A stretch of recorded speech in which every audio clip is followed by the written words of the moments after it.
Xabaringiz bor, xotira va qadrlash kuni arafasida davlatimiz rahbari poytaxtimizdagi G'alaba bog'i majmuasiga tashrif buyurib, u yerdagi har bir eksponat yodgorlik, chinakam mardlik va qahramonlik solnomasi ekanini, bunday murakkab va shonli g'alabaga munosib hissa qo'shgan matonatli xalqimizning qahramonliklarini hech qachon unutmasligimiz, yoshlarimizga yetkazishimiz kerakligini ta'kidlab o'tgan edi.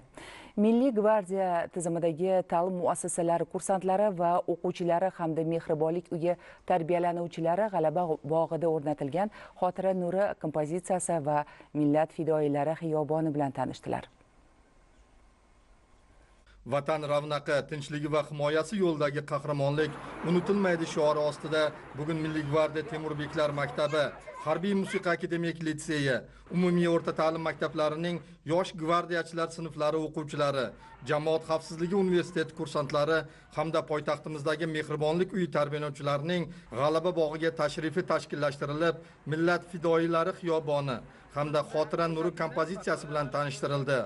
Millat fidoyilari xiyoboni yodgorlik majmuasi davlatimiz rahbarining g'oyasi asosida mustaqillik yillarida mamlakatimiz himoyasi yo'lida halok bo'lgan harbiy xizmatchilar va huquq tartibot idoralari xodimlarining xotirasiga bag'ishlab bunyod etilgan bo'lib, mazkur majmuaga tashrif buyurgan har bir yosh avlodning o'tkir nigohlarida mamlakatimizda yoshlarni vatanparvarlik ruhida tarbiyalash davlat siyosati markazida ekanligini anglashimiz mumkin.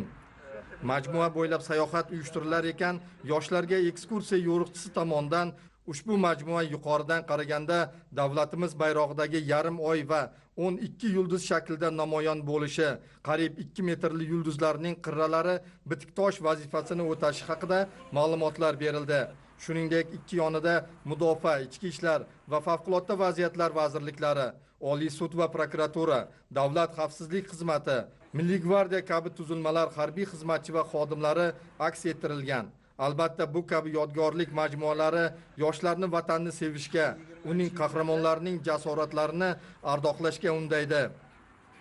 Bu yerga tashrifimiz davomida o'zbek elining qanchalar vatanparvar va fidoyi ekanligini va bu monumentlar timsolida biz kuch tuzilmalarida xizmat qilgan va xizmat vaqtida halok bo'lgan harbiy xizmatchi va xodimlarning qanchalar dovyurak bo'lganligi va vatanni himoya qilish uchun jon fido qilganligini ko'rishimiz mumkin. Ularning jasoratlaridan ruhlarini biz kelajakda Milliy gvardiya saflarida xizmat qilib, vatanimizga va uning ravnaqiga katta hissa qo'yishni niyat qildik. Shuningdek, kursant va o'quvchilar Ikkinchi jahon urushi va front ortida mehnat qilgan o'zbekistonlik qahramonlar xotirasiga bag'ishlab barpo etilgan Xotira nuri kompozitsiyasi bilan ham tanisharkan, monument parvoz qilayotgan ikki qush shaklida bo'lib, katta va yosh avlodlar o'rtasidagi vorisiylikni ifodalash to'g'risida xabardor bo'lishdi. Undagi QR havola orqali majmua va urush qahramonlari haqida o'qib, Xotira nuri kitobini yuklab olishdi. Xulosa o'rnida aytib o'tishimiz joizki, bugungi tinch, erkin va farovon hayotimiz uchun o'zining aziz jonini ayamagan fidoyi qahramonlarimiz xotirasi yoshlarga har tomonlama ibrat va o'rnak namunasidir.